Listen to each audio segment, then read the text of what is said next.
రహిత తిరుపతి జిల్లా లక్ష్యంగా కఠిన చర్యలు 6 మంది నేర చరిత్ర గల వ్యక్తులపై పీడీ యాక్ట్ అమలు. తిరుపతి జిల్లాలో గంజాయి డ్రగ్స్ రవాణా, నిల్వ, విక్రయం, వినియోగం వంటి మాదక ద్రవ్య నేరాలను పూర్తిగా నిర్మూలించే దశగా జిల్లా పోలీస్ శాఖ కఠిన చర్యలు కొనసాగిస్తుంది. ఈ నేరాలలో పదే పాల్గొంటున్న నిందితులను గుర్తించి ప్రజా శాంతి భద్రతకు భంగం కలిగించే వ్యక్తులపై చట్టపరమైన చర్యలు మరింత కఠినతరం చేసింది. ఇప్పటికే 7 మంది నేరస్తులపై పీడీ యాక్ట్ అమలు చేసిన పోలీస్ శాఖ తాజాగా గంజాయి డ్రగ్స్ సంబంధిత నేరాలకు వరుసగా పాల్పడుతున్న మరియు 6 మంది వ్యక్తులపై పీడీ యాక్ట్ నమోదు చేసింది. తిరుపతి జిల్లాలో ఇటీవలి కాలంలో వివిధ రకాల నేరాలు రిపీటెడ్గా చేస్తున్న వ్యక్తులపై 7 మెంబర్స్పై పీడీ యాక్ట్ పెట్టడం జరిగింది.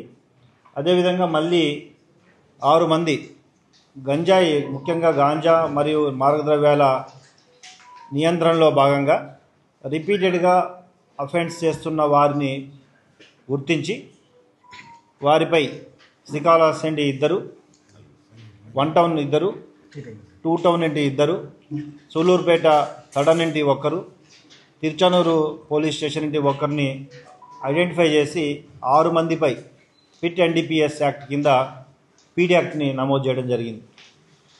ఇంకా కొంతమందిని గుర్తించి వారిపై కూడా తొందరలో పీడీ యాక్ట్ పెట్టడం జరుగుతుంది. ఈ మీడియా సమావేశం ద్వారా తిరుపతి జిల్లాలో ఎవరైతే ఈ మాదక ద్రవ్యాలు లేదా గాంజా సప్లై చేయడం, తీసుకురావడం, వాటిని వినియోగదారులకు ఇవ్వడం, డిస్ట్రిబ్యూట్ చేయడం ఏది చేసినా, నిల్వ ఉంచినా ఖచ్చితంగా కేసెస్ రిజిస్టర్ చేసి వారిపై రిపీటెడ్గా ఒకటి కాకుండా ఎక్కువ కేసెస్లో ఇన్వాల్వ్ అయితే పీడీ యాక్ట్లో పంపడం జరుగుతుంది. అదేవిధంగా వినియోగదారులకు కూడా హెచ్చరిస్తున్నాం. తప్పకుండా వినియోగదారులని ఫస్ట్ టైం మాత్రమే కౌన్సిలింగ్ చేయడం జరుగుతుంది.